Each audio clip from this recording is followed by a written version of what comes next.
cree. Comenzamos. Gonzalo Rosero, credibilidad incuestionable.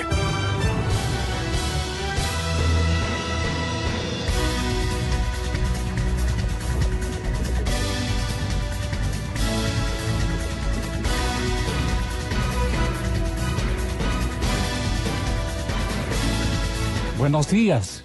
Aquí estamos con profundo respeto a nuestro público, transmitiendo este informativo correspondiente al martes 13 de agosto del año 2019.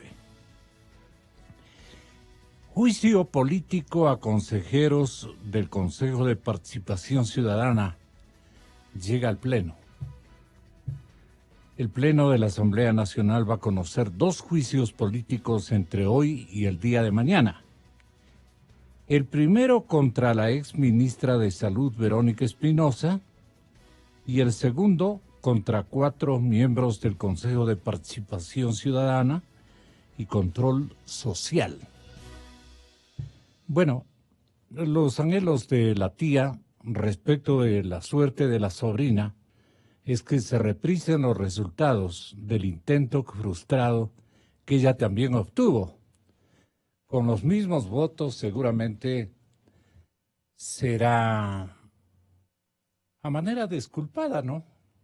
La señora o señorita ministra Verónica Espinosa. El segundo tiene que ver contra 4 miembros del Consejo de Participación Ciudadana y Control Social. El proceso contra el presidente José Tuárez, los consejeros Rosa Chalá, Victoria de Cintonio y Walter Gómez, se realiza sobre la base del informe de la Comisión de Fiscalización aprobado la semana pasada, un documento de 98 hojas, casi 100. Que recomienda el enjuiciamiento por falsificación de documentos. Número 1, falsificación de documentos. Número 2, perjurio. Y falso testimonio para poder candidatizarse. El desacato de la prohibición legal de que representantes de cultos religiosos se candidaticen o ejerzan como consejeros y su cuestionada probidad para cumplir sus funciones solo en el caso de el sacerdote Tuárez. Yo hasta ahora no creo que sea un cura de verdad, ¿no? Pero en fin, la exministra Espinosa, en cambio, es procesada por incumplimiento de funciones al no actualizar el cuadro básico de medicamentos y negligencia en el Sistema Nacional de Salud. Señoras y señores, no obstante, vamos a hacer la conexión directa con el puerto principal. Vamos a ver si el domicilio particular del exalcalde de Guayaquil nos permite conversar con él. Tenemos muchísimas inquietudes para el potencial candidato a la presidencia de la República, como todos conocemos, apreciamos y en muchísimos casos están apoyando esa postulación. Les agradezco por la sintonía, son las 6 de la mañana, 58 minutos, y esperamos que desde la casa de don Jaime Nebot haya la respuesta adecuada. Mientras tanto, nosotros queremos anticipar lo siguiente. En el tema internacional hay una verdadera debacle económica en la Argentina. La Argentina de Macri está en problemas, en graves conflictos, precisamente porque no fue de Macri. Aquí dice debacle económica en la Argentina de Macri. La debacle provino de una Argentina que no quiso apoyar a Macri. Razones tendrán los argentinos. En eso no nos introducimos nosotros.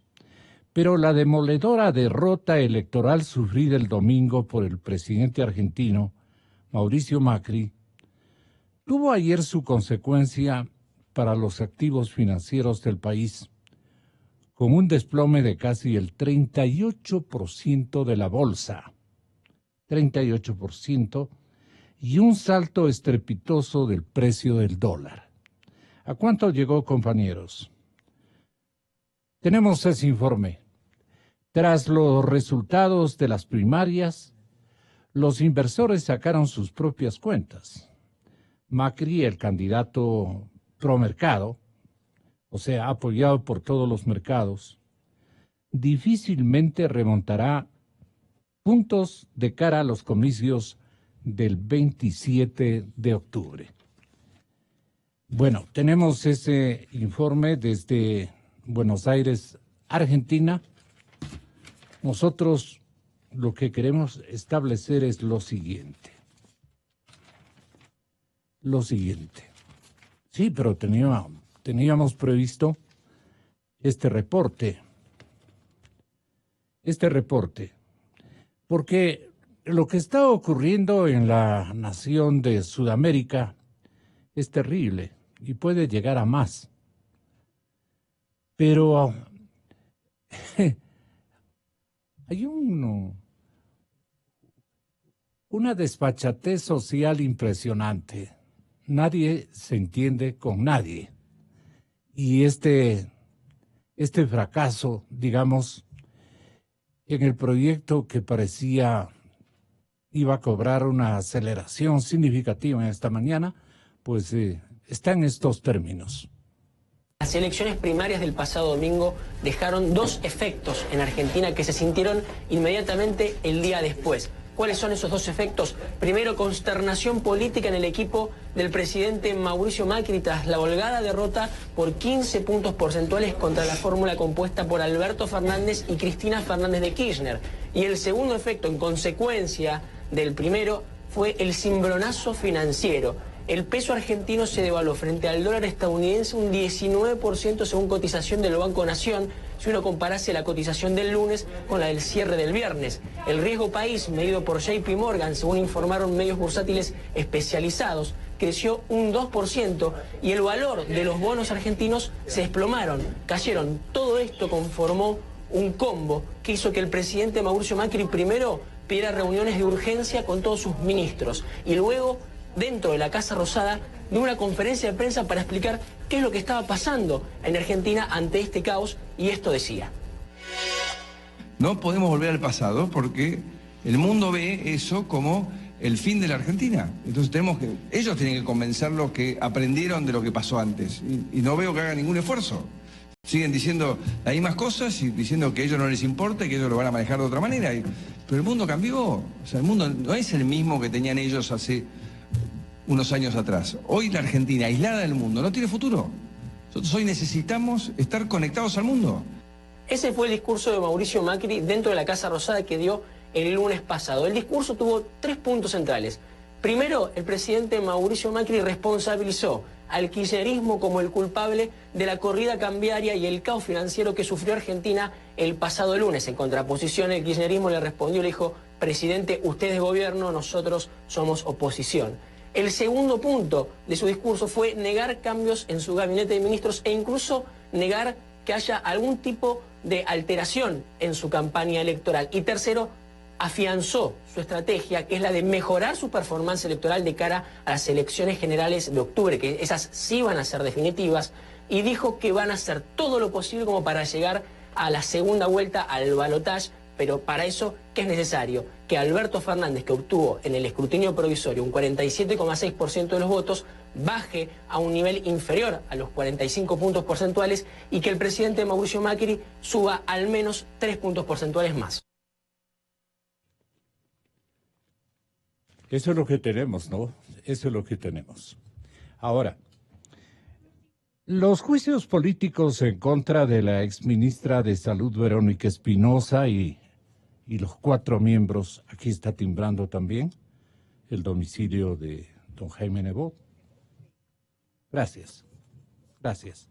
Bueno, decíamos que los juicios políticos en contra de la exministra de Salud, Verónica Espinosa, y los 4 miembros del Consejo de Participación Ciudadana y Control Social serán conocidos por el Pleno de la Asamblea hoy a las 12 del meridiano y mañana también a las 9:30 de la mañana respectivamente.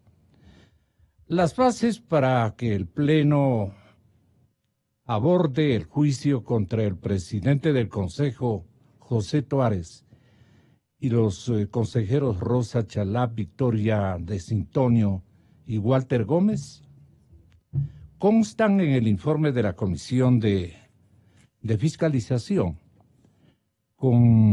aprobado la semana anterior.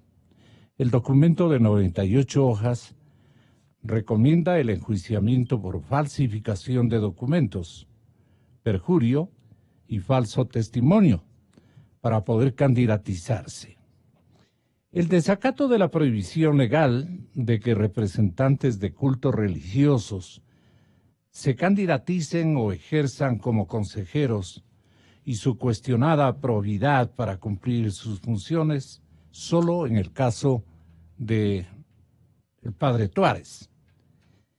En el caso de los 4 consejeros, el principal argumento es el incumplimiento de normas legales y de la sentencia dictada por la Corte Constitucional, al pretender rever la selección y designación de la misma Corte realizada por el Consejo de Participación Ciudadana.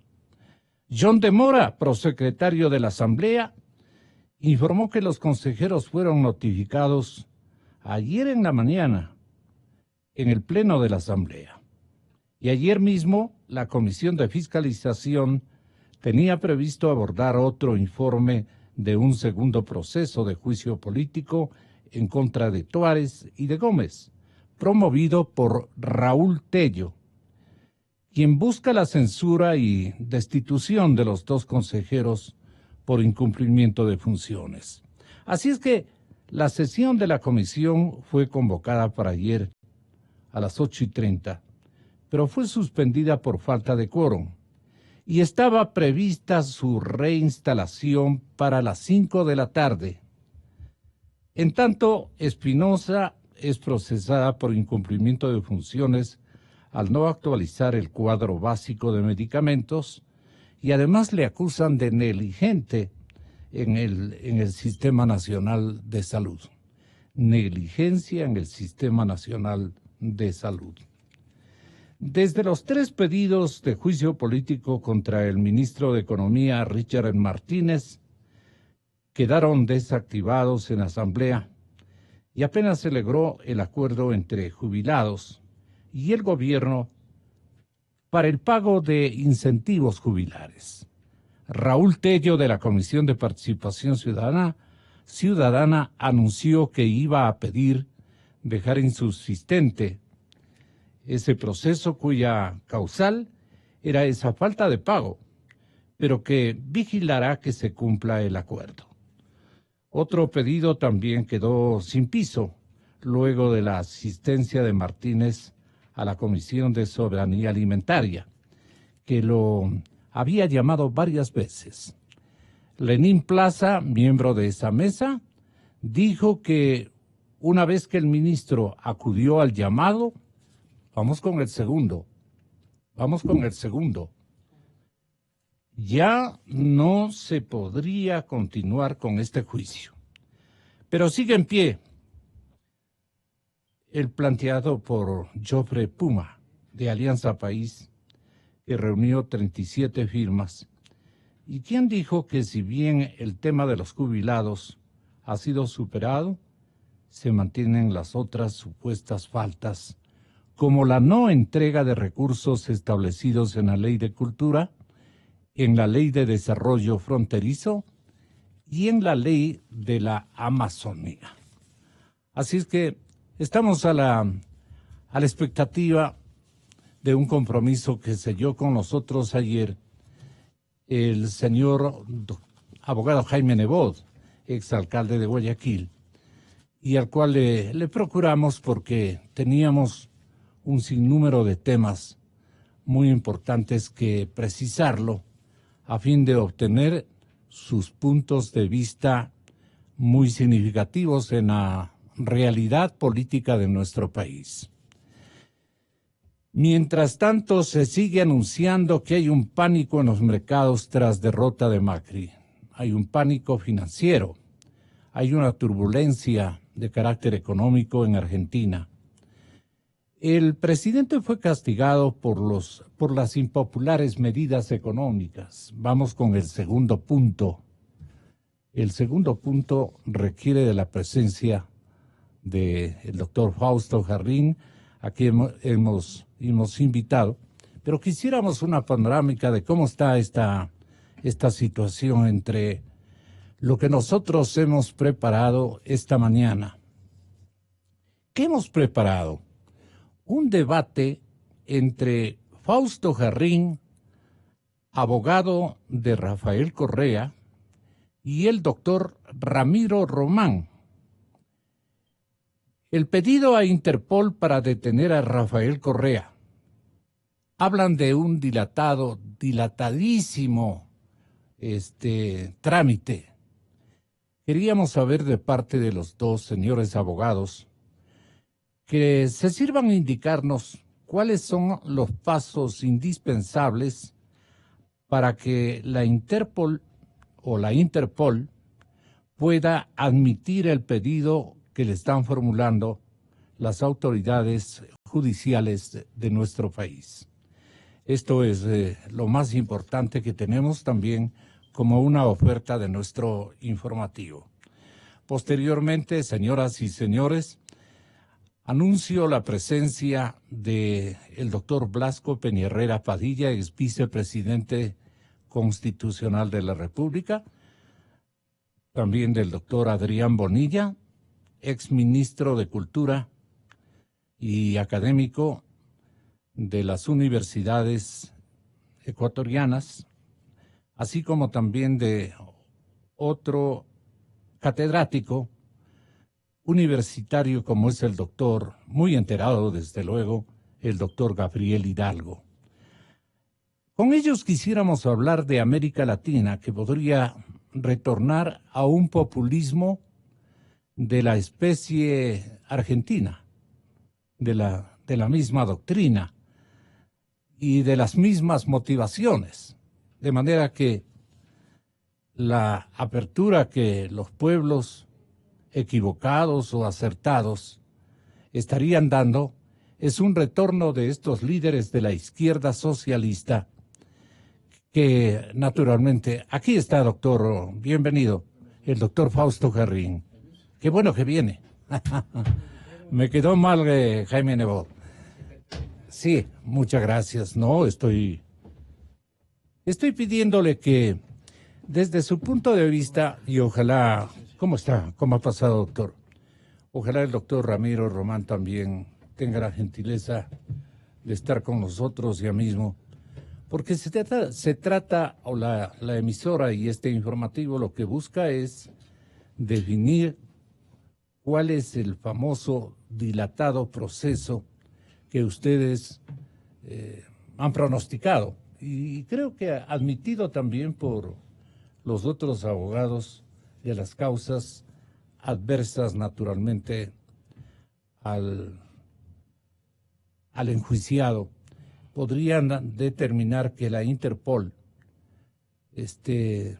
no pueda detener a Rafael Correa porque primero tiene que practicarse un dilatado proceso. Doctor, ¿en qué consiste ese proceso que usted nos advertiría esta mañana, si es tan amable?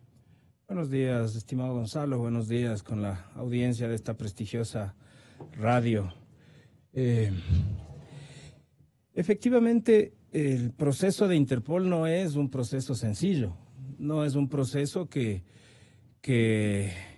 a las autoridades les resulte del todo práctico, del todo rápido, como a veces aparentemente es la intención de ciertos sectores. La la señora jueza Daniela Camacho solicitó, o ordenó, más bien dicho, inmediatamente al final de la audiencia, la prisión preventiva en contra de mi representado, y a su vez solicitó que se extienda los respectivos oficios a fin de que la Policía Internacional proceda con la ubicación y captura, dice el texto de la disposición. Sin embargo, esto tiene que pasar por algunas etapas. Primero que nada, y por supuesto, la señora jueza necesita enviar una copia certificada del auto de vinculación, en donde no solo se le dispone la prisión preventiva. La jueza Daniela Camacho, por supuesto. Eso debe haber ya cumplido, ¿no? No. Porque me parece de elemental procedencia. Sí, es parte, por supuesto, del proceso, pero tampoco es tan rápido, porque es un auto que abarca, en este caso, por ejemplo, 22 vinculados. La jueza se tomó un día entero para llamarnos a que la audiencia se complemente, es decir, tuvimos la audiencia el día jueves desde las 9 de la mañana, audiencia que terminó a las 8 de la noche, y el día jueves fuimos convocados a partir de las 4 de la tarde.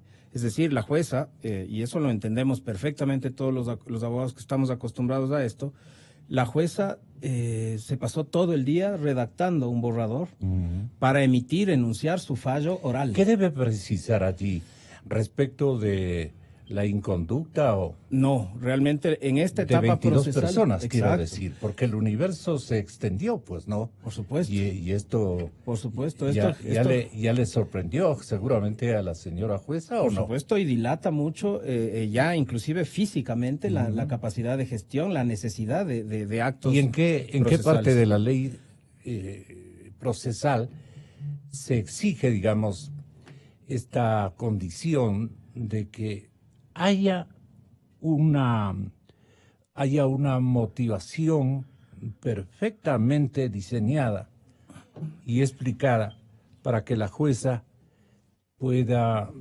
optar? Aquí está el doctor Ramiro Román. Encantado de saludarle, doctor. Muy buenos días. Entonces, comenzaron a trabajar en las apelaciones que serán interpuestas la próxima semana. En contra del expresidente Correa se han expuesto, creo que 11 evidencias. Le explico un poco. A ver. Como le decía, para terminar la idea respecto de la gestión de la jueza, me parece que es totalmente comprensible, procedente la demora, porque le toca emitir un auto en el que va a tener que singularizar uno por uno a 22 vinculados, y especificando además con posterioridad... No puede decir generalidades para los 22, sino especificar uno por uno. La Fiscalía tomó la decisión procesal de hacer una especie de vinculación general, tomando en cuenta 15 puntos, y después singularizó uno por uno los 22, por eso es que la audiencia duró tanto. Entonces, como usted bien dice, en específico la Fiscalía anunció 11 elementos de convicción contra... 11 evidencias. ¿En qué consisten indicios? Las evidencias que debía reunir la señora juez? La Fiscalía resolvió establecer como elementos de convicción alrededor de 4 o 5 versiones. Ya. Por supuesto, entre esas está la versión de Pamela Martínez y de Laura Terán, que son quienes están desde el principio procesadas en este tema. A criterio de esta defensa técnica, siendo además generando o realizando una especie de cooperación permanente con la Fiscalía. Y por otro lado, las versiones del ex secretario jurídico Alexis Mera, de la ex ministra de Obras Públicas María Duarte, y una ampliación de versión de un ex asesor de la Secretaría Jurídica de nombre Pedro Espinosa. Esas son en versiones. Aparte de las versiones, la Fiscalía consideró... Ahí se encuentran las evidencias. A eso es a lo que se denominaría indicios, elementos de convicción, o si usted quiere decirles de una manera un poco más, digamos, coloquial, serían las evidencias con las que la Fiscalía en este momento cuenta. Por ejemplo, para el caso del expresidente o del ex vicepresidente, más bien se han atribuido 10 hechos. 10 hechos. Así fue. Le pregunto a usted, y en contra del expresidente... Fueron 11 los específicos, pero lo que quería plantear es que, aparte de eso, la Fiscalía planteó 15. ¿Son totalmente diferentes? No. Son muy similares algunos de los... Las versiones, por ejemplo, son las mismas prácticamente en todos los casos. Ya. Para todos los casos son las 10-10, mismas. pero la una de diferencia en contra del expresidente, ¿de qué tema se trata? O sea, si vamos a eso, yo considero que específicamente el elemento de convicción que la Fiscalía plantea es una certificación de una papeleta de depósito en el Banco del Pacífico por la cantidad de $6.000. $6.000. Esa es, digamos, la única... ¿Qué dice su defendido respecto a este cheque? No es un cheque, aparentemente es un depósito, que a la cuenta de... La duda, digamos, y con todo derecho la duda a la Fiscalía se le plantea el momento en el que justamente es el mismo asistente de la ex asesora Pamela Martínez el que realiza este depósito. Porque la cantidad no llama la atención en un proceso de la magnitud en el que nos encontramos inmersos, ni el proceder. No es inusual en absoluto la existencia de un fondo, la existencia de este tipo de hechos que se dan muchísimas veces en el sector público y muchas veces también en el sector privado. Los empleados a veces generan fondos que se van nutriendo de pequeños aportes de todos. Con eso, por ejemplo, al final del año se realizan agasajos o cuando algún compañero tiene algún problema se le trata de ayudar. Eso es muy, muy usual. El tema para la Fiscalía es que efectivamente quien ¿Y ese realiza... es el disimulo que pregona el expresidente? No sé si le diríamos disimulo, eso tendrá que demostrarse dentro del proceso. Yo entiendo que es un disimulo, pero eso me parece que procesalmente es un equívoco o es un acierto. Veamos qué dice su contertulio esta mañana. Vamos en orden, entonces. 10 objeciones, ¿qué digo? 10 evidencias de al menos 10 hechos reclama el ex vicepresidente Glass y 11 evidencias que lo involucrarían en este caso son definidos por el señor abogado que defiende al señor expresidente de la República. ¿Cómo entiende usted que es la parte contraria, el acusador, digamos? ¿Cómo se define su papel, doctor Román? Bienvenido, por eso es que les he convocado a los dos para que tengan la bondad de explicarnos en simultáneo qué piensa usted de lo uno y de lo otro. A ver, doctor Román. Bueno, gracias Gonzalo. Explique mejor que el periodista, porque el periodista le van a procesar ya mismo. Para mí es un gusto estar aquí. Siempre un honor estar también con el doctor Garrín, compañero de la universidad, de maestría. Estuvimos juntos con tantos compañeros ahí. Y claro, cada uno tiene sus puntos de vista en las cosas, pero tiene sus defensas. Bien, yo creo que un saludo a todos los ciudadanos y ciudadanas que nos escuchan. Bien, ¿qué veo yo? ¿Qué veo yo en los medios de comunicación y más que nada el planteamiento que ha hecho la Fiscalía? La base fundamental de la Fiscalía, desde mi punto de vista, hace un delito de mera actividad. ¿Qué significa eso? ¿Qué significa?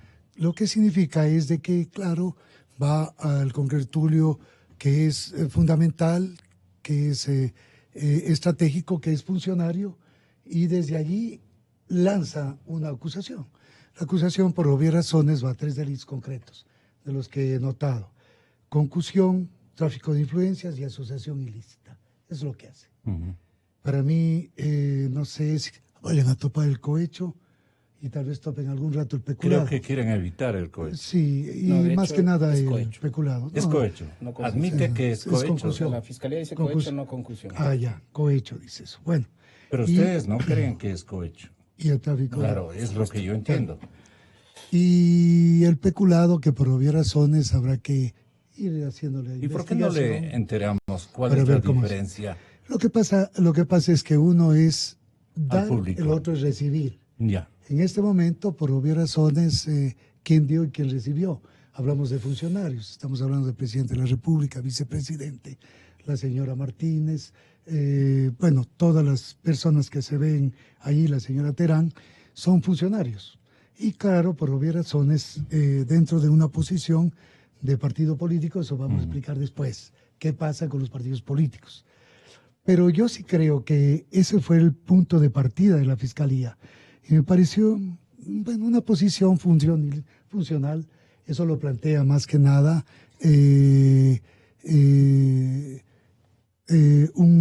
dos tratadistas alemanes, especialmente el más radical de ellos, Günther Jacobs, lo planteó ya. Y dentro de esto también revierte la carga de la prueba. Es decir, le dice, mira, le planteamos nosotros esto, usted haga sus puntos de vista para defenderse y pruebe lo que tiene que establecer. Entonces, esos son las doctor, partes. ¿de dónde extraen las evidencias? Lo que pasa en fiscalía es que todo, y el juez. Bueno, todo proceso, todo proceso y todo el tiempo en el Ecuador hemos tenido que el derecho procesal maneja este efecto. El derecho procesal trae consigo los indicios, de ahí vienen los medios probatorios, todo lo que significa realmente dentro de lo que considera de que puede tener elementos, claro, ahora se llama incluso elementos de convicción. Dentro de los elementos están materiales documentales, están incluso informáticos. Tenemos también que cuando se tiene del indicio al medio probatorio, tenemos la unificación para establecer la presunción. Entonces, así trabaja la Fiscalía y eso lo tengo entendido. La señora fiscal estuvo en el planteamiento que hace del proceso. Ya. Ella ingresó a proceso.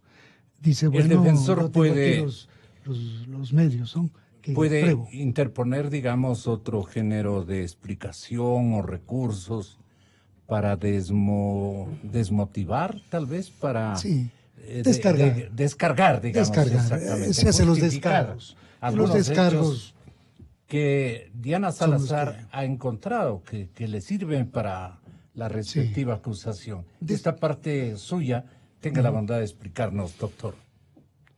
Fausto Jarrín, abogado que defiende a Rafael Correa, expresidente constitucional de la República.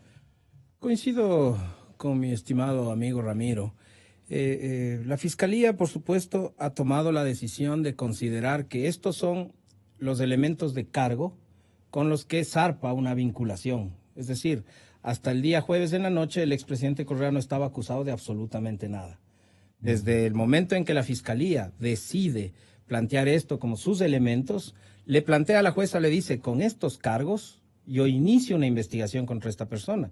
Es decir, estamos en una fase contra todos los que inició. Claro. Me refiero en específico a Rafael Correa, pero es lo que hizo la Fiscalía respecto de los 22 que se vincularon al proceso, que es un proceso que ya venía desde hace más o menos un mes y medio. ¿Quién vincula la Fiscalía pide a la jueza vincular y la jueza le autoriza a la Fiscalía a vincular.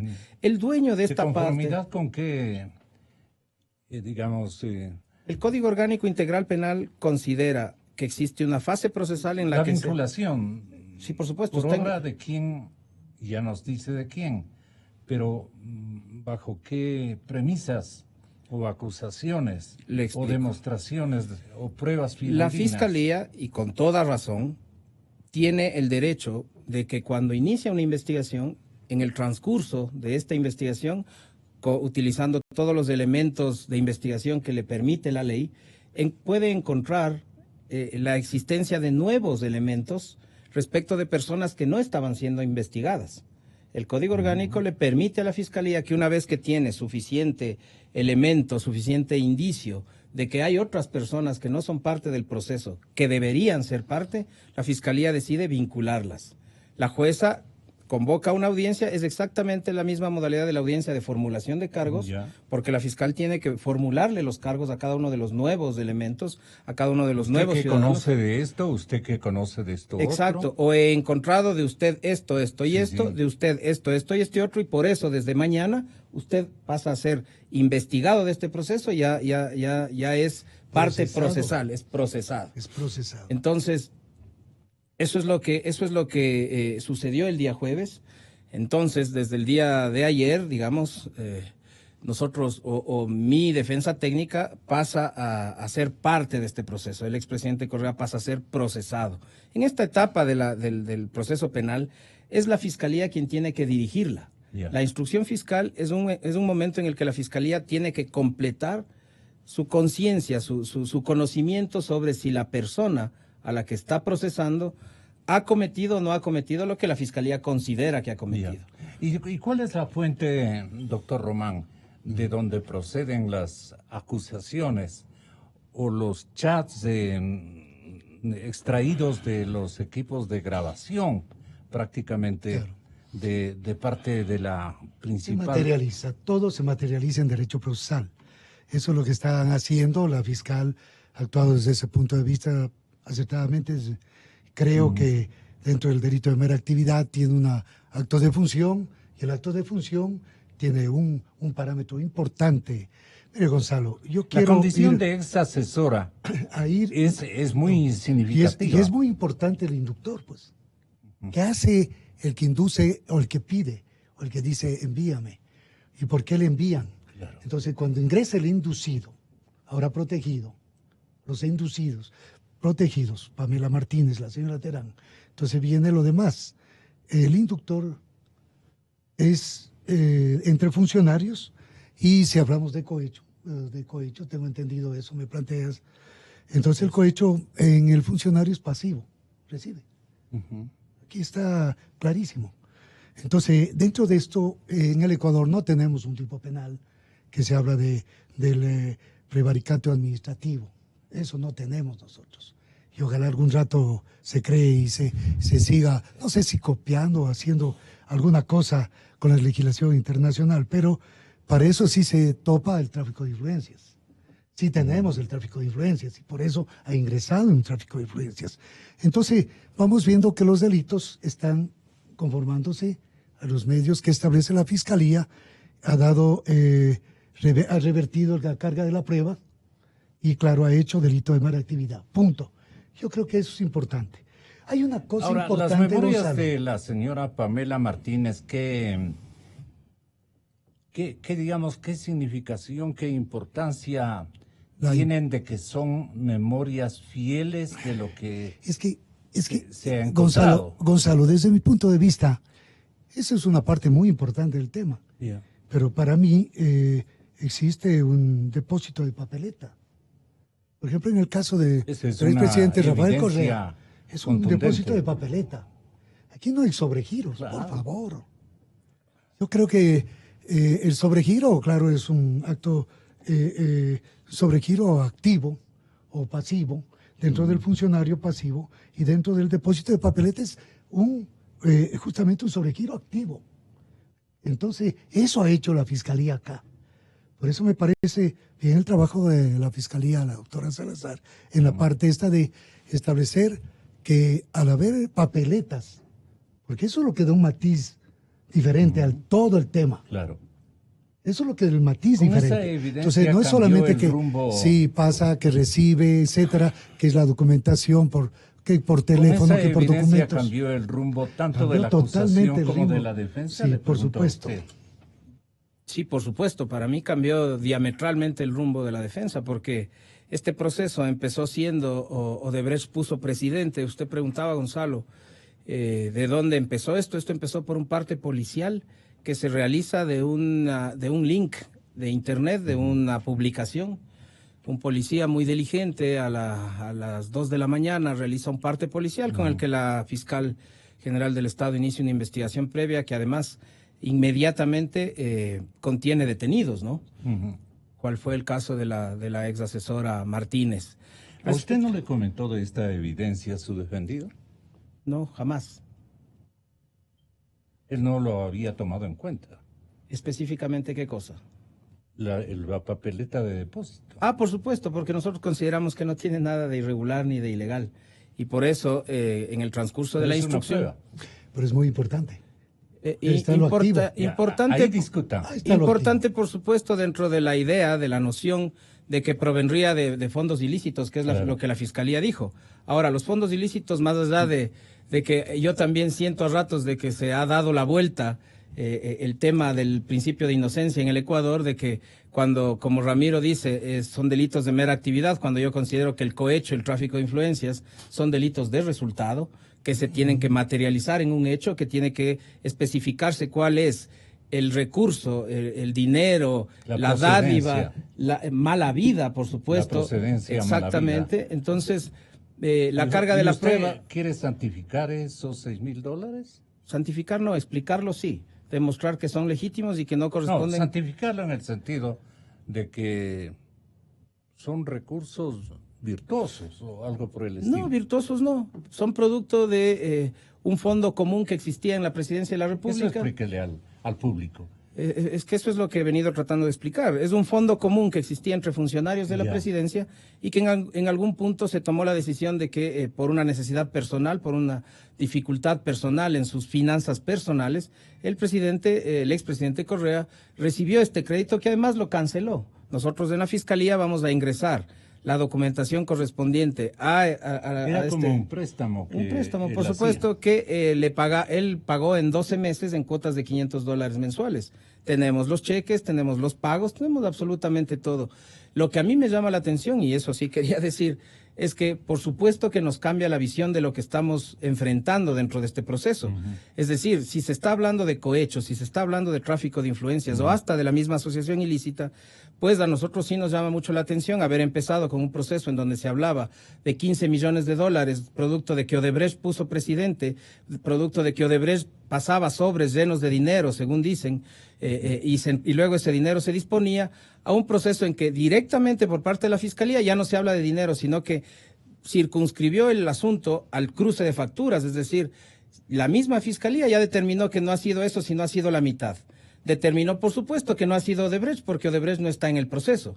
Y ahora, efectivamente, y eso creo yo, que en el transcurso del proceso va a tener que establecerse. ¿Es significativa o es Claro, derecho? Pasa el salario mínimo vital. Es delito, punto.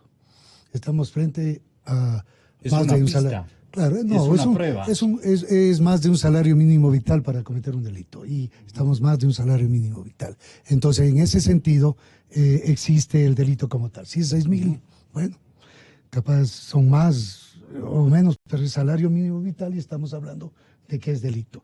Pero sí quiero dejar claro algo importante. Si no es cohecho, enriquecimiento ilícito, ¿son fondos públicos? No lo son. Y si dice que no son, ¿por qué entonces no hacemos peculado privado? Eso también no tenemos. Se reforma sobre esa parte. Pero quiero dejar claro que hay una actividad y de funcionarios. Por favor, son funcionarios. Estuvieron ahí funcionarios. Y no han desconocido eso. Entonces yo creo que dentro del delito de esa mera actividad se traslada la carga de la prueba. Eso quiero dejar claro. No porque se pierde el principio de presunción de inocencia, no, señor. Lo que pasa es que en los delitos, en determinados tipos penales, el funcionalismo penal ha sido muy claro y establecido justamente que se revierte la carga de la prueba y tienen que ir justificando o diciendo no es mío. ¿Y por qué? Aquí se habla de que hay sobregiros, pero sobregiros dentro del banco es una cosa. Hay papeleta de depósitos y eso hace un sobregiro activo, directo. Entonces, eso es lo que realmente nos da a nosotros un asunto diferente de las cosas. Sí. Quiero dejar claro también que dentro de esto, yo sí creo que si son privados o se establece que son privados, tiene que la Fiscalía establecer y claro también las personas que están ahí dentro del proceso ir justificando que han sido totalmente lícitas y legales las actuaciones. Si se hace empréstitos o se plantea el empréstito con papeletas de depósito, que son sobregiros activos, y repito cada vez esto, ¿por qué entonces cuando se termina en los funcionarios que terminan con cohecho pasivo? Porque lo importante es eso, reciben, tienen. Esto es un aspecto dogmático, ¿me entiende? Pero yo quiero realmente dejar claro que esa es la matriz o lo que tenemos dentro del caso. Y así se tiene que discutir en derecho penal, pues. ¿Y por qué se parten las responsabilidades en el actor 1 y en el actor 2? ¿En qué momento se produce esta polarización de protagonismo, digamos, en estos fondos? Aquí dice lo siguiente, ¿no? En una parte de los documentos aparece una conversación entre Martínez y Geraldo de Souza, ex ejecutivo de la firma Odebrecht. Hablan de una obra, discuten los montos, discuten la modalidad del contrato que podrían sellar. Martínez le dice a de Souza lo siguiente: firmar por un monto y luego hacer un complementario para bajar de precio sería algo errado. Además le indica, es el número 1, o sea, el SP, quien le ha dicho que es demasiada inversión en un proyecto para una ciudad que tiene una limitación de crecimiento. Es la parte enigmática que no entendemos. En otra parte de las conversaciones, la ex asesora de Correa le comenta al ex ejecutivo de Odebrecht que una amiga se reunirá con el número 2 para que defina. Tiene súper claro sobre las consecuencias legales y políticas, le dice. De Souza responde, ok, doctora, voy a hablar con el jefe. Después indica, le enseñé al jefe. Él dijo que va a enviar la carta en ese instante al vice para que contribuya y que él tome la decisión final. Esto me parece que es muy importante. Según los correos de Martínez, una vez que logren ustedes traducirnos, según los correos de Martínez, la constructora brasileña aportó 2,5 millones para las campañas de Alianza País. Para Correa, todos los elementos presentados por la Fiscalía carecen de sustento. En una entrevista que mantuvo en días anteriores con un medio ruso, RT aseguró que no hay pruebas de los supuestos financiamientos de Odebrecht, ni de los sobornos, ni de los $6,000 depositados en su cuenta. Y calificó de farsa la orden de prisión dictada en su contra. De hecho, la jueza Camacho dispuso que se oficie a la Interpol y se emita la difusión roja, que permitirá localizar y capturar a Correa, a Vinicio Alvarado y a Walter Solís. También pidió que se notificara a la policía judicial, pues entre los procesados con orden de captura está el señor Massú, Yamil Massú, ex hombre de confianza de María de los Ángeles Duarte, también procesada por el caso de sobornos. El diario El Comercio habló con personal de la oficina Ocres del Universo. El Comercio, creo. El Comercio, sí. El diario El Comercio habló con personal de la oficina de Interpol Quito y confirmó que hasta el sábado 9 de agosto no llegaba el pedido de la Corte Nacional de Justicia. Para seguir con el trámite, los agentes necesitan la solicitud formal, el acta de audiencia de formulación de cargo y la denominada identidad plena. En este último punto se piden al registro civil las huellas dactilares y biométricas de cada procesado. Este es un proceso que vale la pena que tengan la bondad de explicarnos para qué servía esta indagación o sirve esta indagación y precisión de los actores. Si me podría atender en ese pedido. Sí, claro. Usted, doctor. Solo una aclaración. Sí. En el Ecuador, el funcionalismo penal no es de aplicación, ¿no? A ver. La responsabilidad objetiva es algo que todavía en el Ecuador está prohibido por la Constitución y lo que gentilmente nos comenta Ramiro, que en efecto a ratos parece que es lo que sucede aquí, es algo que no va de acuerdo al ordenamiento jurídico. Solamente una precisión dogmática porque lo ha mencionado varias veces. ¿Para qué le sirve esa diferenciación o comprensión adecuada? Para la impunidad. Perdón, bueno, impunidad. Explique esta parte porque es grave lo que usted dice. Bueno, vea. ¿Qué busca el doctor? Lo que quiere es determinar impunidad. que hay garantías. Que haya garantías, pero las garantías, yo creo que dentro de los aspectos de la criminalidad que existe, es impunidad. Lo que está pasando. Ahora la gente ya se une en los barrios y en todo lado y controla la inseguridad, porque hemos quedado en un Ecuador inseguro.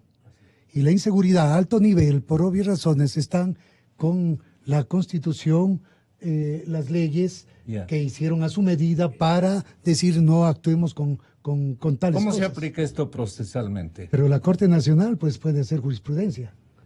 Punto final. Y estamos en la Corte Nacional. Entonces yo no creo que no se pueden hacer cosas. Yo creo que si la Fiscalía presenta su posición y es aceptada por la Sala de la Corte, pues, o en la Corte Nacional actual, puede tener un planteamiento jurídico y eso es con fuerza de ley. ¿Qué dice usted, doctor Ferrín?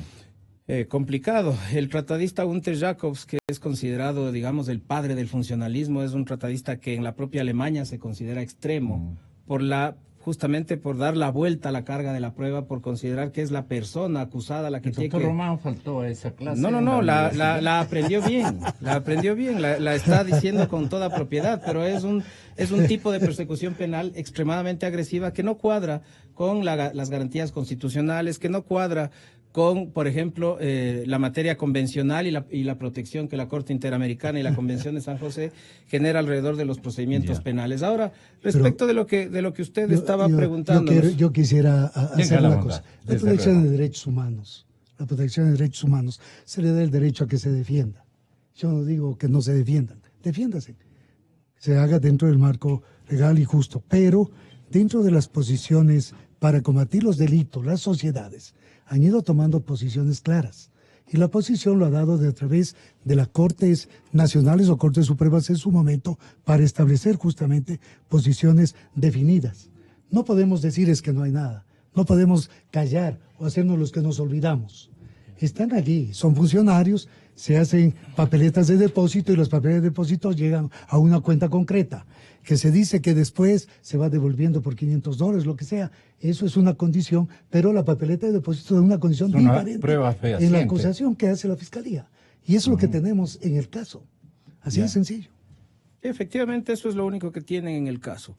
¿Usted le subestima esta prueba? No le subestimo. Al caso no le subestimo, porque el caso ha recibido todo el apoyo y el soporte de todos los medios de comunicación, de todo un sector de generadores de opinión, como mi estimado Ramiro. No, es público, es que interesa a toda la sociedad. Por supuesto, inevitable, innegable. Nadie se puede hacer de lado en el caso. No, por supuesto que no. De hecho, no subestimo al caso. De hecho, el caso está en este punto porque es algo que no se debe subestimar. Ya lo que vaya sucediendo a nivel probatorio, a nivel de evidencias, a nivel de instrucción fiscal, creo que es algo que más que discutirlo en los medios, como yo le había comentado ya la vez anterior que estuve muy gustoso aquí, es algo que tiene que irse generando en la verdad procesal, que es lo que va constando en la investigación de la Fiscalía. Quería referirme al tema que usted comentó. Perdón, doctor, la curiosidad, este elemento de los $6,000, este depósito, ¿fue comentado por su defendido o por las personas que platican con usted los contenidos y las objeciones que pueden resultar de parte del acusador para poder defenderlo, o para usted también fue una especie de sorpresa la existencia de esta papeleta? No, yo ya conocía. ¿Le comentó quién? Por supuesto, el expresidente, tal como lo hizo él públicamente en medios hace alrededor de 3 semanas. ¿Con qué nivel de preocupación tal vez le comentó a usted aquello? No, más bien sorpresa, porque me dijo, no puedo creer que esto sea lo que Fiscalía va a utilizar para involucrarme a mí. Pero quería yo comentar un asunto. ¿Pero a usted no le parece que es importante este depósito, esta papeleta? Va a ser importante, evidencia, digamos. Va a ser importante en la magnitud de que nosotros tenemos claridad sobre que no nace de fondos ilícitos, nace de una actividad cotidiana, de una actividad legal, y además fue debidamente sustentado. Es decir, la Fiscalía tendrá que demostrar, más allá de que a veces en efecto coincido con Ramiro, aquí parece que la carga de la prueba es al revés. La Fiscalía tendrá que sustentar, tendrá que demostrar el origen ilícito, desde ahí tiene que empezar esto. Entonces, cuando lo haga, yo creo que ahí yo tendré razones para preocuparme un poco más. ¿Y ahí qué herramientas tiene Ramiro Román? Bueno, el dinero que llegaba a donde doña Pamela, a doña Terán, ¿eran totalmente legales, lícitos? Esa es la pregunta que hay que hacernos. ¿Cómo así les llegaba tanto dinero? Iban repartiendo a todo el mundo y en forma concluyente esa falta de moralidad en la acción por lo ilícito realmente se tiene que considerar de que tenemos el comienzo de contribuyentes, pueden decirle, doctor. Ay, en los partidos políticos, bueno, aquí en el Ecuador no tenemos muchas cosas, pero dentro antecedentes, quiere decir. Sí, por obvias razones. Normas también, en eso coincido con Ramiro. Creo que hay un montón lo que pasa es que no tenemos algunos tipos hay que generar y se han ido haciendo penales, ciertas cosas en ciertos tipos que no tenemos, por obvias razones. Yo he dado dos delitos que no tenemos aquí. Pero esta evidencia de bulto para usted, ¿de qué parte, doctor Román? Bueno, dentro de la situación realmente concreta y por lo de Fiscalía, porque estoy basándome en lo que dice Fiscalía. Claro, lo que yo noto justamente, si no hay enriquecimiento ilícito o justificado, se establece el cohecho con tráfico de influencias. Punto. Asociación ilícita tiene pluralidad de sujetos. Ahí estaba la pregunta suya, que hasta aquí Fausto no ha contestado. No lo hiciste. Yo sí creo que tenemos 4 principios básicos para el efecto de la culpabilidad. Tenemos exterioridad, convergencia, asesoridad y justamente tenemos que establecer la parte de la comunicación. ¿A qué refieren estas denominaciones? ¿Esto qué quiere decir? Un acto exterior, tenemos un acto convergente, tipo acto, tipo hecho, cómo se tiene que realizar aquello. Un poco más. Y dentro de eso, lo que pasa es que todo es técnico penal. Pero quiero dejar claro, es que así tiene que seguirse conversando. Y dentro de esto, en el derecho penal tendrán que seguirlo haciendo en la sala de la Corte Nacional. Pero quiero dejar claro que la accesoriedad, por obvias razones, siempre se encuentra un autor. Y claro, tenemos personas ya dentro de la posición de Fiscalía, porque la Fiscalía ha planteado así, que se maneja justamente con Pamela Martínez y la señora Terán, estableciendo justamente las posiciones claras sobre lo que existió en el caso. Aquí tenemos documentos, tenemos teléfonos, y esto es lo que tenemos en la materialización, y por eso consideramos que tenemos estas otras cosas. Aparece que hay papeletas de depósito, y dentro de esos, aquí están justamente la posición que estamos llevando. Entonces yo creo que dentro de esto sí se tiene que topar también qué pasa con la asistencia internacional. ¿Qué pasa con Interpol? Y la procedencia del dinero, que es lo por supuesto. Para mí no es del bolsillo de Alexis Mera, por decir algo. Él debe ser el... ¿De dónde vino, el que, digamos, enfocó el formato. El formato, exactamente. Y cómo tenía que irse realizando justamente y por qué les hacían y cuáles fueron los medios para. El consejero de las dos funcionarias no era tanto el presidente, o sí lo era, más era Alexis Mera. ¿Cómo ve usted esa posibilidad?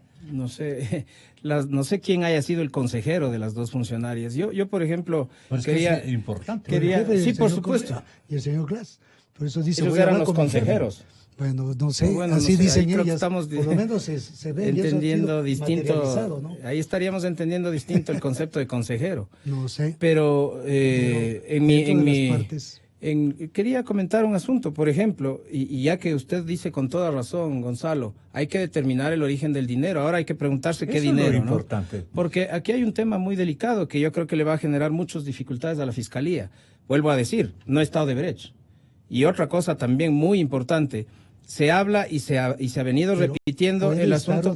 Perdón. Puede estar en algún momento de Brecht, pues. No sé si van a vincular más proceso gente. Y se puede hacer vinculaciones. Ya se acaba el proceso, no sé si tienen tiempo para vincular no más. sé, Yo creo que no lo van a hacer. ¿Tendría material para propiciar esa intervención explicativa de parte de Odebrecht? Mire, la posición ha sido de Odebrecht como la que entrega, establece dádivas, pagos, etcétera, y eso se va organizando.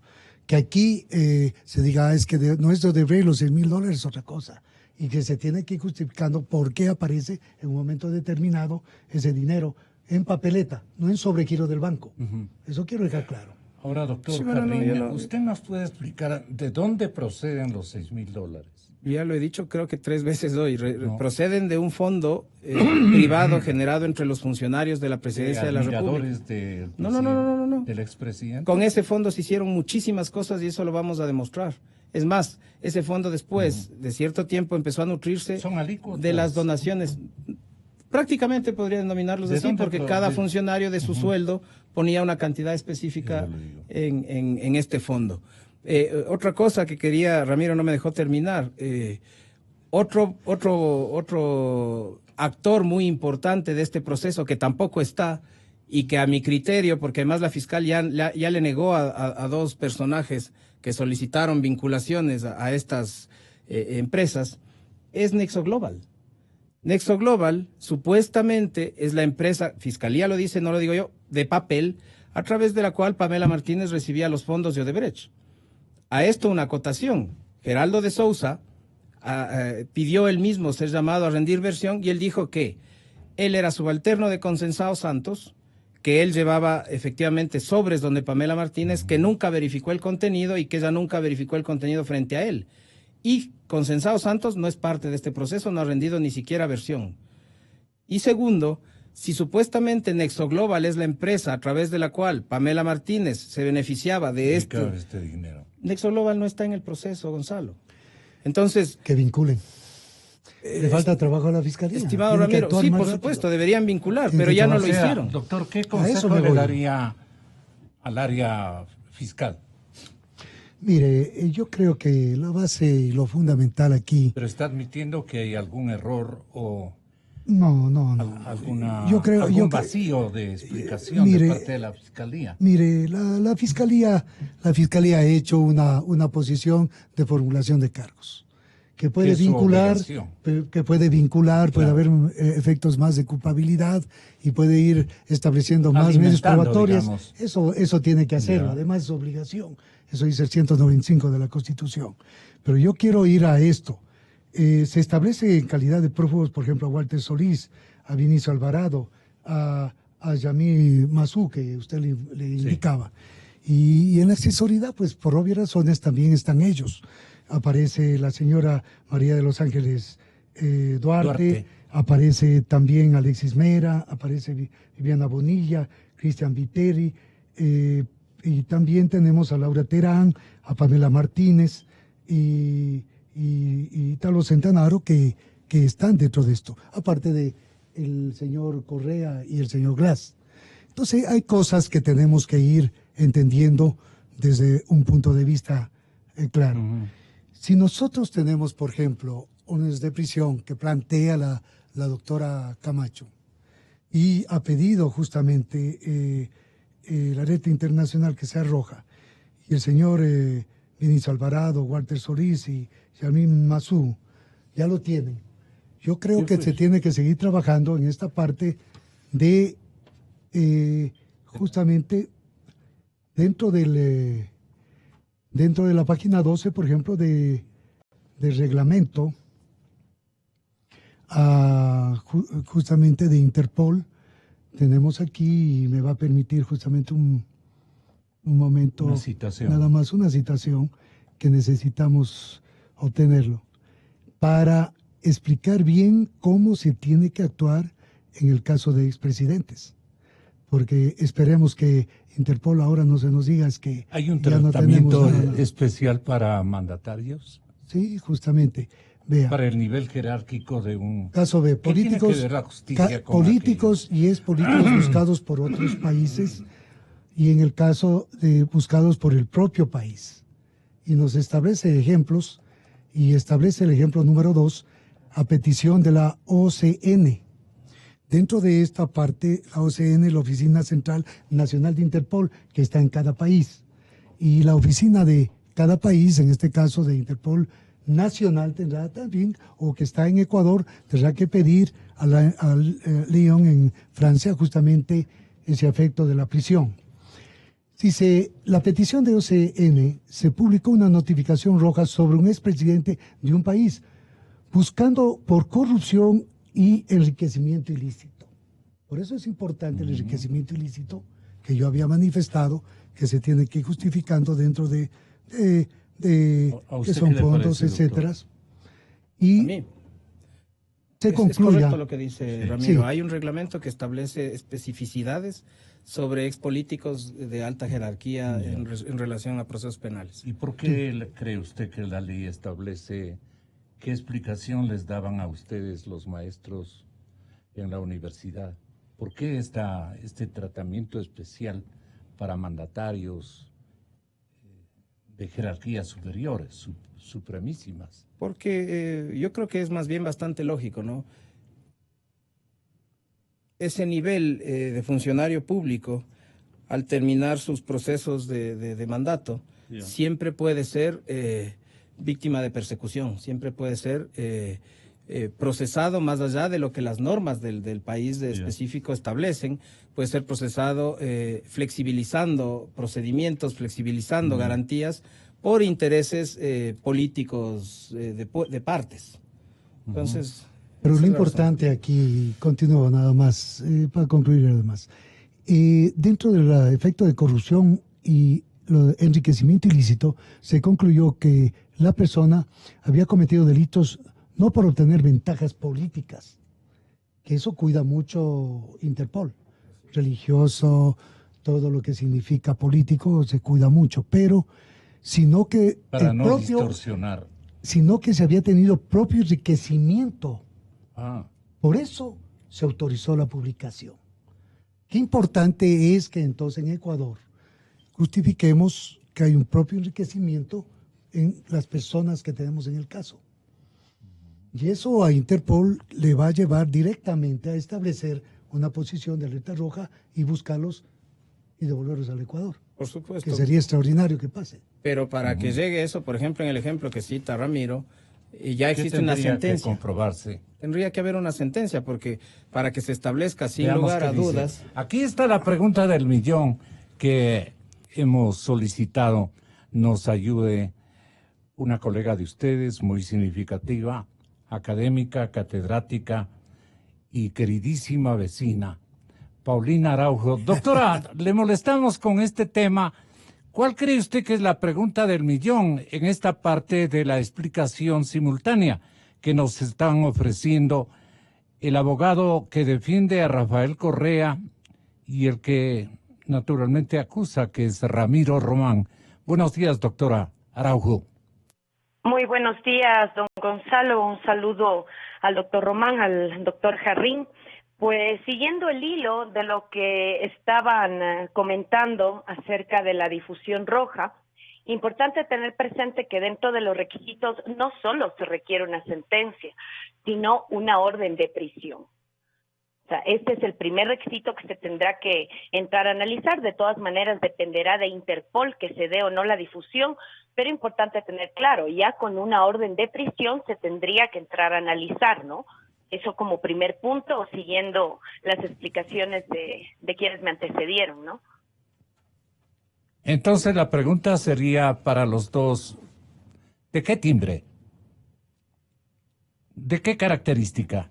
Que nos expliquen adicionalmente qué asuntos procesales faltarían complementar o averiguar, como quiera usted precisar, lo que le estamos pidiendo a nombre de los ciudadanos que escuchan este programa. Bueno, en el caso que pasó la semana anterior de sobornos 2012-2016, importante tener en cuenta que recién va a terminar el 29 de septiembre la instrucción fiscal. Todavía tenemos más etapas procesales.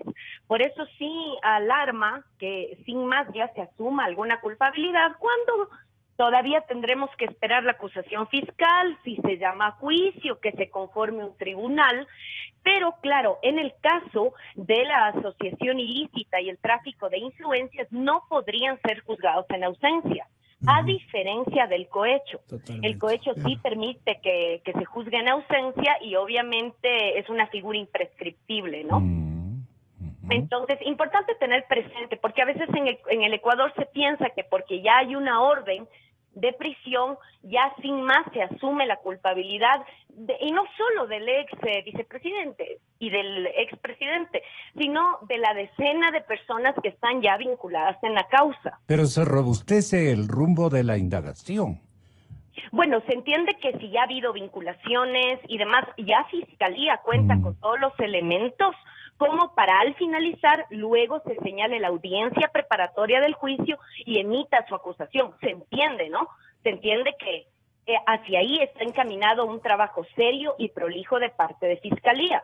Sin embargo, no es ajeno mi criterio de que a mí me siguen faltando ciertas personas dentro de esta trama delictiva. Por ejemplo, ¿quiénes? Tema de corrupción. Concretamente 2 empresas, Odebrecht y Topic, sí. Y el señor Topic, porque se entiende que si es que hubo esa operatividad de entregar dinero, se entregaba el dinero para luego conceder obras saltándose las normas de la contratación, lo cual evidentemente afecta a la eficiencia de la administración pública, porque así son las figuras. Ya no interesa $1, $1 millón, porque no son delitos estas 3 figuras, y esto es importante decirlo, por las cuales Fiscalía está iniciando toda esta causa, no tienen cuantía. De ahí que sí llamó la atención que se haya centrado única y exclusivamente en que supuestamente hubo un depósito de $6,000, y no lo digo Fiscalía, porque Fiscalía puso eso como un insumo más.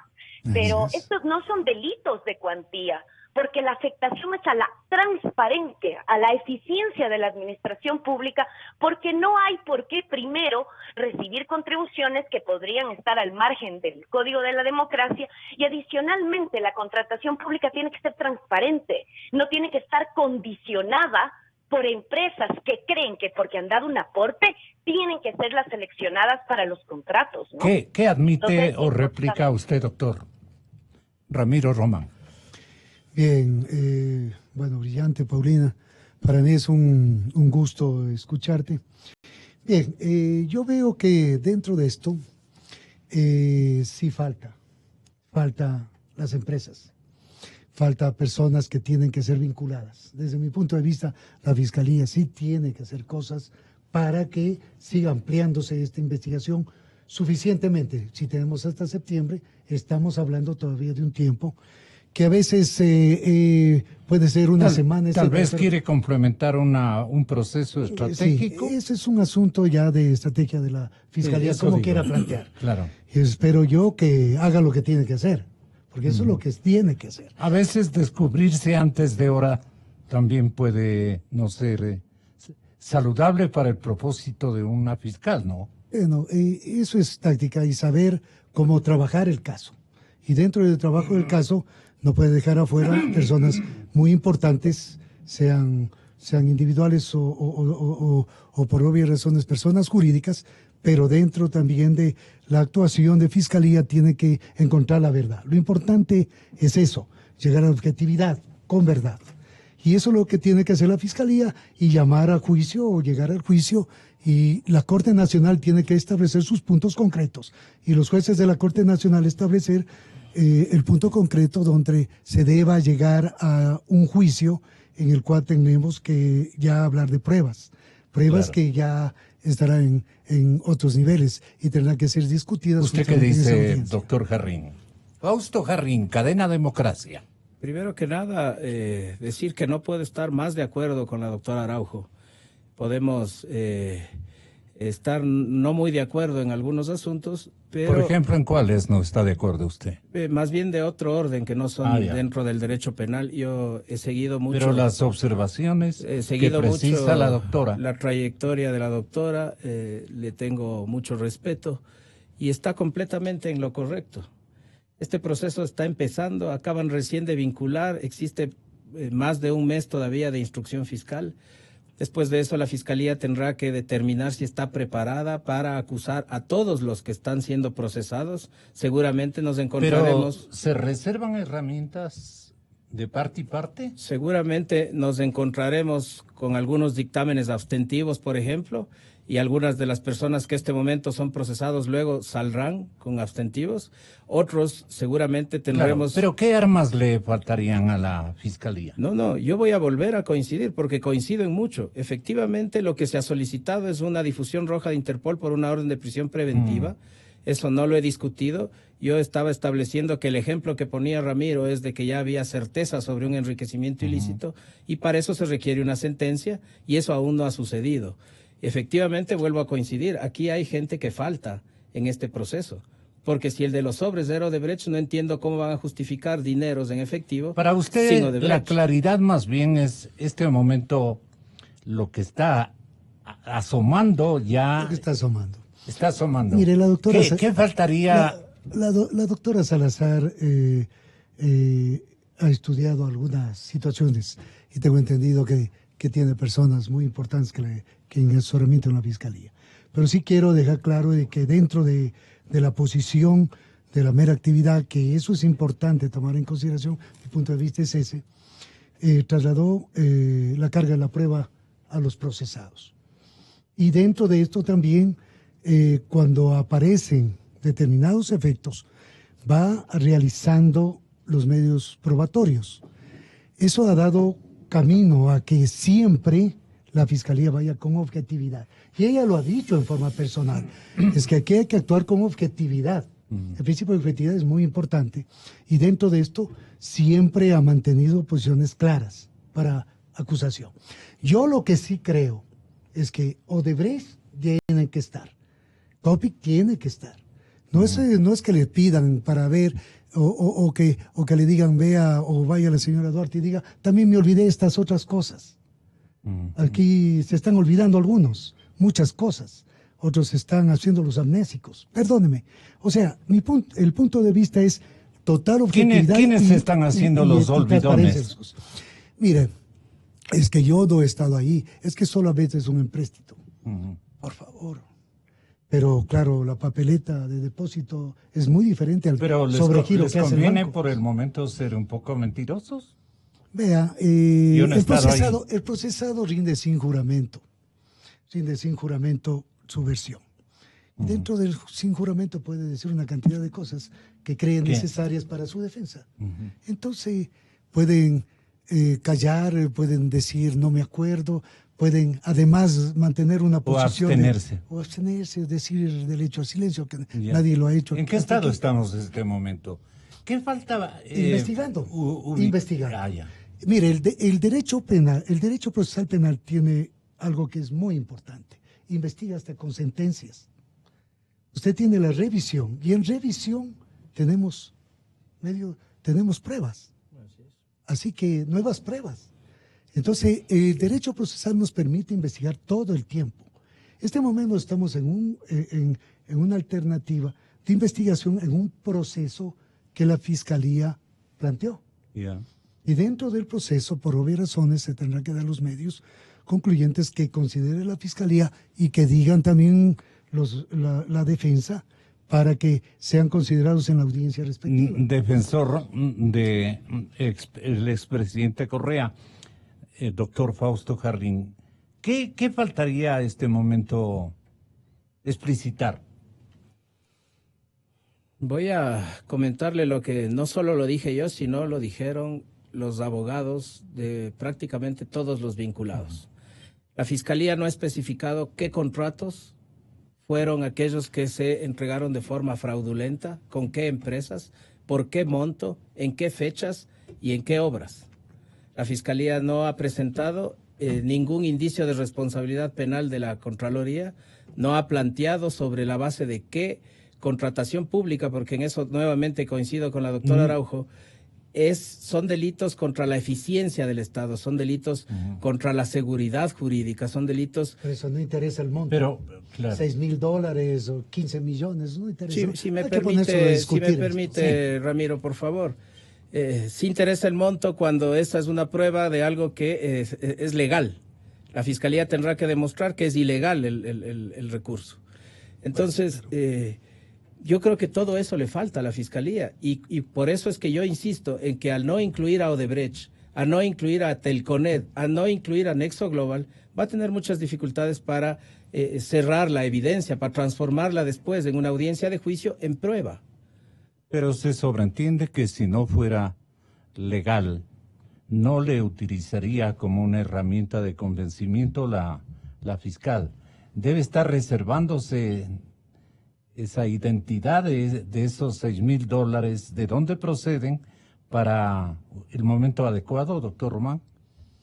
Mire, dentro de la investigación de Fiscalía, nos ha planteado una cancha.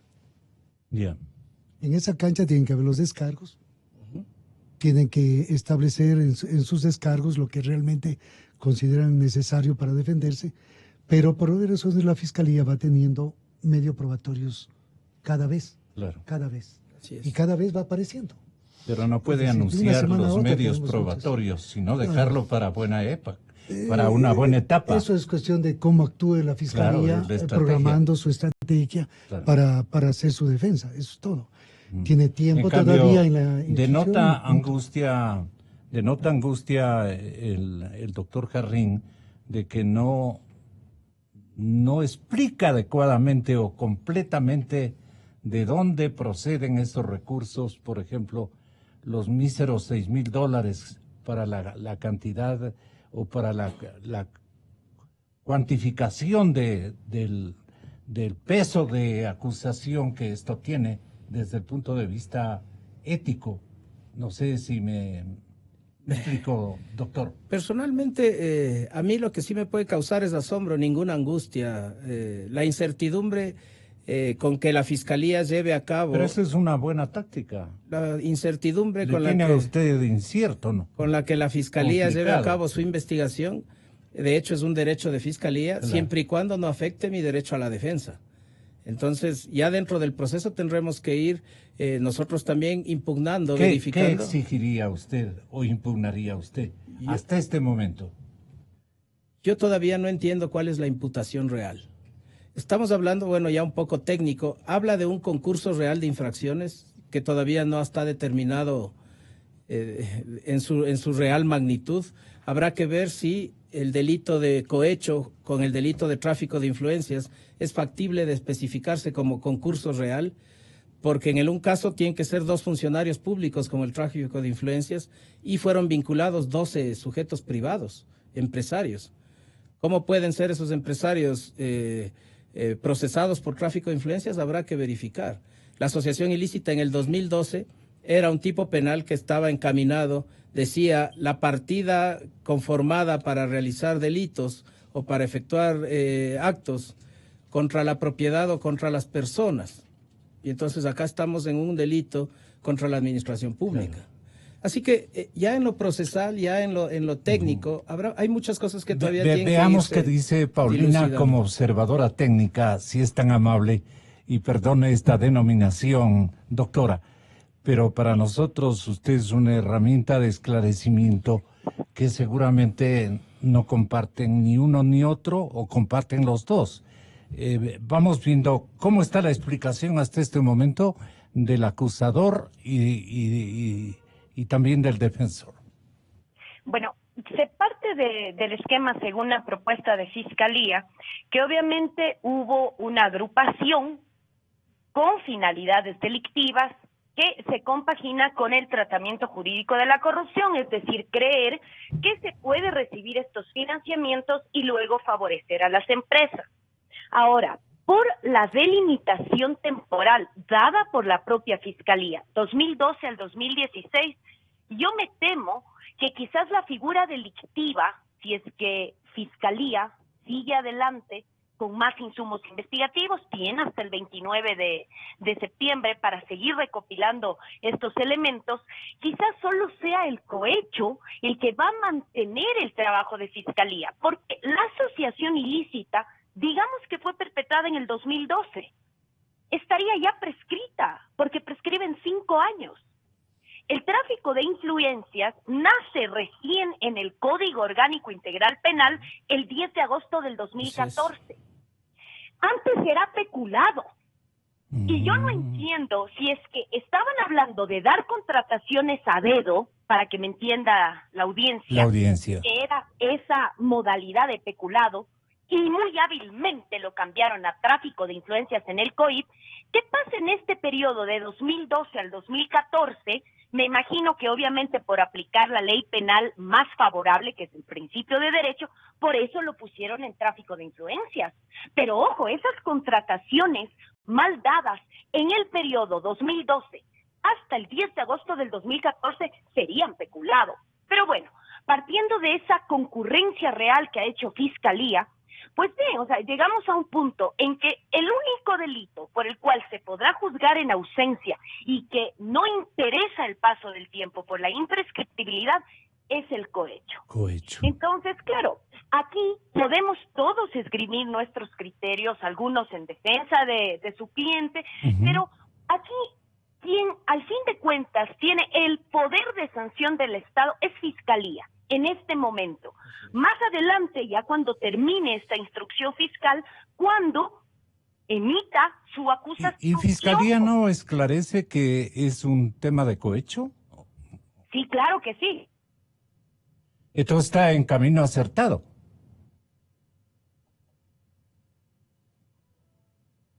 ¿María Paula? Paulinita. Algo pasó con esa línea. No obstante, doctor. Sí, totalmente de acuerdo con Paulina, pero yo creo que dentro de esto el concurso real se ha mantenido en la acusación. Así está el planteamiento dentro de la Fiscalía y el planteamiento dentro de la Corte. Por eso he ordenado también prisión. Sí. Entonces, en esa parte estamos claros. En la parte final, ¿qué viene según usted, doctor Román? Bueno, la parte que avanza es de que estamos en investigar, entregar medios probatorios. Sí. Y seguir entregando medios probatorios hasta que estemos para acabar el planteamiento del proceso. El proceso, claro, terminará en una audiencia que tendrá que plantearse primero si hay acusación contra las personas o no acusación, dependiendo el caso, pero yo sí creo que en el proceso sí tiene que haber vinculaciones. Sigo insistiendo en las vinculaciones. Que tendrá que la Fiscalía, desde mi punto de vista, tal vez por táctica, estar realizándolo así, pero tiene que haber vinculaciones a otras personas, especialmente a las empresas, a Odebrecht, a Topic. Y dentro de eso también yo creo que en el momento que nosotros tengamos ya una acusación, pues posteriormente tendrá que establecerse. ¿Y usted por qué cree que se guardan Odebrecht y Topic, doctor Jarrín? Yo personalmente creo que no va a haber más vinculaciones. Y ¿Para esta nuevamente, etapa? Esta es la única etapa en la que se puede vincular. Claro. El proceso dura hasta el 29 de septiembre. Si la Fiscalía hubiese querido vincularlos, los hubiese vinculado la semana pasada, porque la base de la investigación eran los dineros entregados por Odebrecht. Mi criterio personal, las razones de Fiscalía las desconozco, pero yo creo que no va a haber más vinculaciones. Pero para usted es un error, ¿o de qué se trata esto? ¿O es una táctica que le puede a usted mismo sorprender en cuestión de días? No, el proceso penal está ya encaminado, está enmarcado. Sorprenderme no me va a sorprender. Realmente así es como se vienen manejando ciertas cosas. En el futuro más cercano, lo que le puedo comentar, Gonzalo, y a la ciudadanía, es que yo ayer mismo ya apelé de la orden de prisión preventiva. Sí. Y espero que con la celeridad que actúan en otras diligencias, la jueza eleve al superior de forma inmediata mi pedido de apelación y se pueda realizar la correspondiente audiencia de apelación. ¿Significaría eso? ¿Qué resultado tal vez que usted vaticine, doctor Román? Mire, yo creo que la Fiscalía tiene que ser totalmente objetiva. Yeah. Yo le pido a la doctora Yana Salazar que haga todo lo que tienen que hacer. Y lo que tienen que hacer son las personas jurídicas. Ahí está Odebrecht y está Topic. Y tienen que estar. para que tenga el fundamento de hacer cosas, más cosas, más cosas. Eso es lo importante. También hay que mantener una posición de que Odebrecht ya estaba dialogando con los personeros del Estado ecuatoriano. Claro. Yo no sé qué pase con ello. No nos han hecho entender muchas cosas, ni se ha publicitado tanto. ¿Para usted es preocupante, dice? Por supuesto, que no sea vinculado a una empresa que está dialogando con los altos funcionarios del Estado, incluida Fiscalía, es preocupante. Pero Fausto, tenemos que ser claros en esto. La investigación está dada. En la investigación tienen que aparecer las cosas. No se pueden dejar a media las cosas. Yo creo que si la Fiscalía quiere tener un buen resultado en un proceso, que estamos hablando de cohecho, claro, de concurso real, guerra avisada, en una cosa realmente concreta, tiene que hacerlo con total objetividad. La objetividad le permitirá encontrar la verdad, así de sencillo. Y la verdad, por obvias razones, debe tener... ¿Qué le falta a la Fiscalía para encontrarse con la verdad? Bueno, para mí realmente la verdad, las empresas, ¿no? Las empresas, mire, cuando hablábamos de Topic, en un momento, y se hablaba de algunas situaciones, yo dije, aquí no tenemos tipo penal, y por eso no lo van a topar al señor Topic. Y no lo toparon. El problema es de que no tienen artículos para establecer en el Código Penal las cosas. He dado artículos que no tenemos, leyes que no tenemos en derecho penal, y la legislatura tiene que hacer las leyes. Yo siempre creo eso, o si no tendremos que ir, porque eso ha pasado en el país, que la Corte Nacional establezca posiciones jurisprudenciales que nos permita, con criterio de Corte Nacional, publicar en el registro oficial. ¿A usted qué le parece? Las condiciones que tenemos en Doctor los casos. Jarrín. Coincido en parte con Ramiro, pero si es que la no inclusión de Odebrecht o de Topic está relacionada con la falta de normas o de tipos penales, yo me pregunto, ¿y los otros 12 empresarios que fueron vinculados el día jueves? Entonces, ¿cuál es la selectividad? ¿Por qué se excluye a unos y se incluye a otros? Eso está por verse. Eso me deja muchas cosas que... Estamos todavía con tiempo. Yo quiero ver a la Fiscalía cómo actúa. O sea, yo quiero verlo como ecuatoriano. Yo también. Como abogado, como ecuatoriano. Y además, ver qué pasa en el escenario, ya en la audiencia preparatoria de juicio, de presentación de dictamen, donde a quién acusa la Fiscalía y por qué acusa o no acusa. Entonces, ahí vamos a ver cuál es el planteamiento que tiene Fiscalía. Ustedes, aquí, los dos, están en plena hambruna, ¿no? Sí, yo creo. Mire, lo que pasa es que yo creo que los ecuatorianos estamos así por una sola y sencilla razón, porque todos estamos expectantes de que quien nos representa, que es la Fiscalía General, presente todo lo que debe presentar, pues. Y todo lo que tiene que presentar, por lo menos estamos dando ideas, porque nosotros somos ciudadanos a pie, punto. Caminamos en la calle, en la vereda y punto. Pero estamos pendientes porque mi país no puede vivir estos procesos de corrupción, pues. Así es. Que eso afecta a toda la sociedad y afecta a los derechos humanos de cada uno, por educación, por salud y por todas las cosas. Entonces yo creo que tenemos que seguir luchando. El ciudadano común quiere que haya justicia en este país y de ahí habrá todas las transmisiones internacionales que se tengan que hacer. Perfecto. Así que si hay sentencia o no hay sentencia, es con prisión preventiva, punto. Ya están 3 señores así, ¿por qué no pueden estar más? Un abrazo de gratitud a Paulina, a usted, doctor Román, y a usted, señor doctor Jarrín. Gracias por la colaboración y estaremos con nuestra audiencia en próximos días con algunas novedades que susciten en el escenario de la paisana Diana Salazar, distinguidísima y creíble fiscal general del Estado. Señoras y señores, vienen al estudio de la cadena Democracia el ex vicepresidente constitucional de la República, Blasco Peñarrera Padilla, el respetable académico Adrián Bonilla y el respetable catedrático doctor Gabriel Hidalgo. ¿América Latina podría regresar al populismo?